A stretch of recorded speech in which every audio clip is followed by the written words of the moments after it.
I'm Rob from Salsify, and I'm here today to talk about the messy state of product syndication.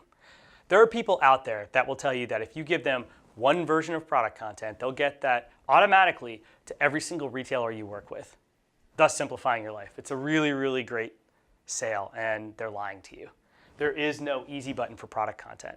And the reason, fundamentally, is because the retailers are trying to differentiate their digital experiences. Kroger and Walmart and Amazon and Target and Home Depot and all the rest don't want to have a one-size-fits-all generic product page with the same data as everybody else. They don't want to have one search and navigation experience. They have to differentiate on their product content, right? So their requirements are different.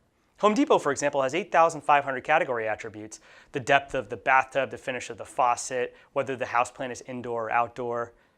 That change multiple times a day because they're constantly optimizing and reevaluating the data that they've got. Amazon has dozens of those category-specific item data loader spreadsheets that change as their merchandising requirements change. The retailers are different from each other, and they're internally different over time. And that's why these old approaches to create a data pool of standardized copy from all the suppliers are fundamentally broken in this new world of merchandising. Now, what retailers have done is they've created their own processes that tend to be multi-step, which collect what some people call as top-off attributes, which are the key merchandising attributes that actually drive the consumer experience and are the most important ones for you to figure out a good way to develop internally and then get to the retailers. So let me go into detail as retailer by retailer with some specific examples so you can understand why there's no easy button here. Start with Kroger. Kroger is one of the leading proponents of a technology called GDSN, which is Global Data Synchronization Network.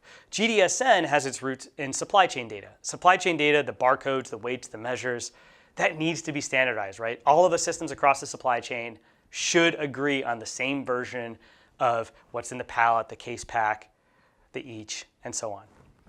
However, GDSN is not sufficient for merchandising copy because Kroger, again, has its own strategy for merchandising products. So they've created what's called the Vendor Item Portal, the VIP portal, where you have to download one of these ridiculous spreadsheets and fill it out and upload it to the portal.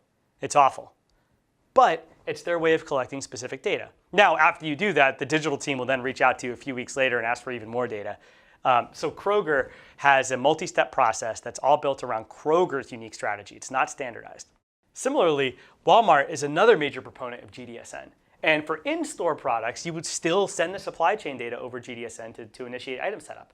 However, Walmart has simplified the rest of the interface.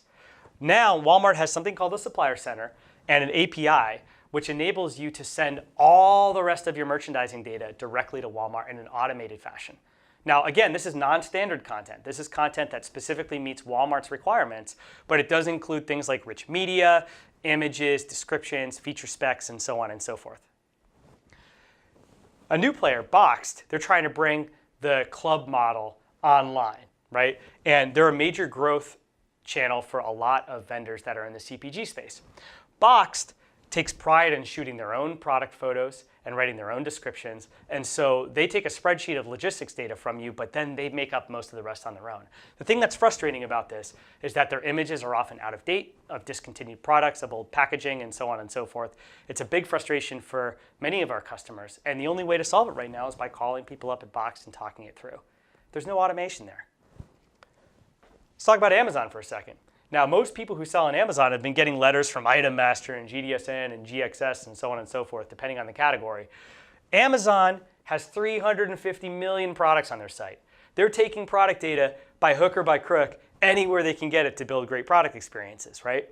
If Item Master has a couple great front shots, they're going to use those images and so on and so forth. But none of these data pools have all of the Amazon-specific merchandising copy.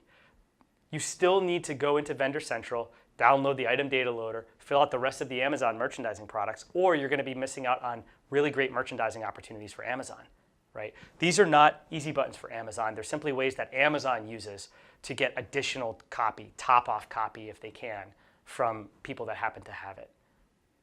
So this is the messy state of product syndication, retailer by retailer, and I could talk about all day if you want. These guys know that they need to differentiate on product content, so they'll take some data from the data pools opportunistically, But really, as a brand, you want to care about merchandising optimally for each retailer. You want to care about telling your brand story in a way that works with the retailer strategy, that works for the demographics that shop on that retailer. And that means one size fits all does not work for you, does not work for the retailer, is fundamentally broken, and a new approach is required.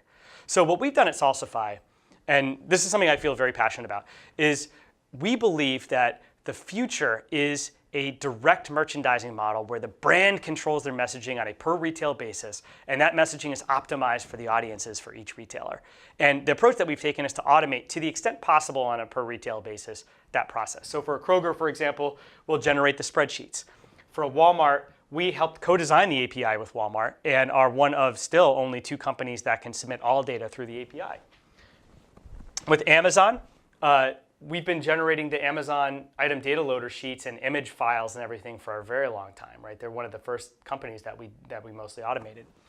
And then going forward, we've created an open content alliance whose members are brand manufacturers representing well over $500 billion of total market cap, and they work with retailers to collectively push the retailers to item automation. They will tell the retailer, we will give you data specific to your merchandising needs, but only if you create an automated way for us to send the data, like Walmart has.